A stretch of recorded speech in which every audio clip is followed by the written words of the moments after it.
Okay, this is the Bymore electric sonic toothbrush, and it comes with 8, count them, 1, 2, 3, 4, 5, 6, 7, 8 heads, which is fantastic. And it comes with the charging port. It stands on here. You just need the block to plug this into the wall, and that is how you can charge it. When you turn it on, it will go to whatever the last setting was, which this one's whitening. And if you just click it, it will go through the different levels: cleaning, sensitive, and then polish and massage. This is polish, and this is massage. This is a fantastic toothbrush for the price point.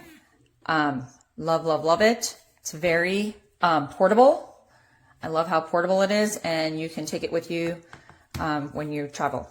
It's fantastic. Love it. Brushes. It has 1, 2, 3, 4, 5 different settings. Whitening. The next one is cleaning. And then it has sensitivity. And then it has polishing. And the last one is massaging. We've already used it. It works very well. My mouth feels fresh and clean. We really are enjoying this electric sonic toothbrush. If you're looking for something that's a reasonable price, I recommend this one. Have a great day and Happy New Year. This is a great toothbrush. This is the box that it comes in, and this is the toothbrush itself. When you turn it on, it first turns to whitening, and it has several options right here. Just tap again, and again, and again to change them. It has many options available, and it looks really cute in a pink, cute color. It also comes with all of these replacement attachments and with its instruction manual.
One, 2, 3, 4, 5, 6, 7, 8 heads, charger stand, instructions, and the box.